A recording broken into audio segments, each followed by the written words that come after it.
पर्यटन नगरी म्हणून ओळखल्या जाणाऱ्या लोणावळा शहरात सध्या ऑनलाईन स्कॅमचे प्रकार वाढलेत। गेल्या काही दिवसांपासून सोशल मीडियावर आकर्षक विला आणि बंगल्यांचे फोटो आणि त्याची माहिती टाकून पर्यटकांची फसवणूक करण्याचे प्रकार होत आहेत। हे स्कॅमर बुकिंगच्या नावाखाली तब्बल 20 ते 25 हजार रुपयांपर्यंत डिपॉझिट घेतात। लोणावळ्याला जाताय? सावधान! सोशल मीडियावर विलाचे फोटो टाकून फसवणूक, बुकिंगसाठी डिपॉझिट, पर्यटकांची हजारोंची फसवणूक। व्यावसायिक चिंतेत, पर्यटकांना सावध राहण्याचं आवाहन। मुंबई आणि पुण्याहून हाकेच्या अंतरावर असलेलं लोणावळा हिल स्टेशन पर्यटकांचं हिल डेस्टिनेशन। उन्हाळ्याच्या काळात वीकेंडला तर खंडाळा लोणावळा परिसर गर्दीने फुललेला असतो। या परिसरात असलेले हॉटेल्स आणि विला सुद्धा नेहमी बुक असतात, त्यामुळे या ठिकाणी येण्यापूर्वी ऑनलाईन बुकिंग करण्यावर पर्यटकांचा भर असतो। नेमकं हेच हेरून ऑनलाईन स्कॅमर्स सक्रिय झाले। ते पर्यटकांची फसवणूक करतात।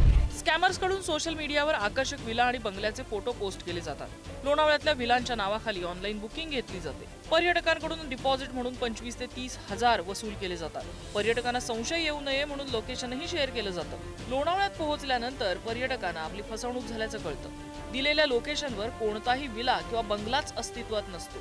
पर्यटकांच्या फसवणुकीचे हे प्रकार गेल्या काही दिवसात वाढले। बाहेरचे स्कॅमर्स पर्यटकांना फसवत असल्याचं सांगत पर्यटकांनी सतर्क राहणं अत्यंत गरजेचं असल्याचं आवाहन स्थानिक व्यावसायिकांनी केलं। ऑनलाईन जी लोक बुकिंग करतात त्याच्या जे पर्यटक आहेत त्यांनी त्याची खात्री करून घ्यावी। त्यांचं ऑफिशियल वेबसाईट असेल किंवा ऑफिशियल काय ऑफिस वगैरे असेल, खात्रीशीर असेल, त्यांच्याकडूनच ती बुकिंग करावी।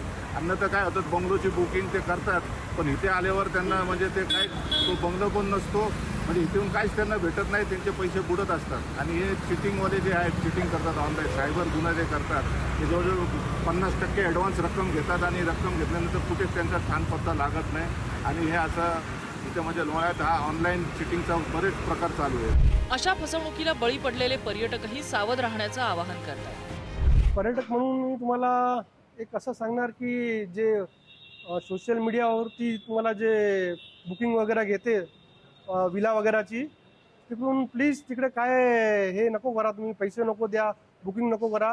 ते 100% फ्रॉड असते। तुम्हाला अगर बुकिंग करायची असले तर कुठल्याही एक लीगल वेबसाईटवरून करा, तर त्याच्यामध्ये तुम्हाला ते प्रॉब्लेम नाही होणार। बाकी हे तुम्ही कुठल्याही असा नंबरवरती करणार तर तुम्हाला फ्रॉड 100% होणार। आणि माझ्याबरोबर हे फ्रॉड झालेलं आहे। या फसवणुकीच्या घटनांबाबत लोणावळ्यातील स्थानिक आणि व्यावसायिकांमध्येही चिंता व्यक्त होते। पर्यटन व्यवसायावर याचा परिणाम व्हायची भीती अनेकांना वाटते। आपण जर या ठिकाणी पाहिलं, लोणावळा हे थंड हवेचे ठिकाण म्हणून प्रसिद्ध आहे आणि मोठ्या प्रमाणात पर्यटक हे लोणावळ्यात येत असतात। याचाच फायदा घेत काही भामटे पर्यटकांना गंडा घालत असल्याचे समोर आले आहे। त्यामुळे खरं तर मोठ्या प्रमाणात पर्यटकांची हजारो रुपयांची लूट होत असताना आपल्याला या ठिकाणी पाहायला मिळत आहे। पर्यटकांची होणारी ही लूट तातडीनं थांबायची गरज आहे। पोलिसांनी आणि प्रशासनाने अशा तक्रारींकडे लक्ष देऊन या भामट्यांना तातडीनं गजाआड करण्याची मागणी जोर धरते। सागर शिंदेसह ब्युरो रिपोर्ट, पुढारी न्यूज, लोणावळा।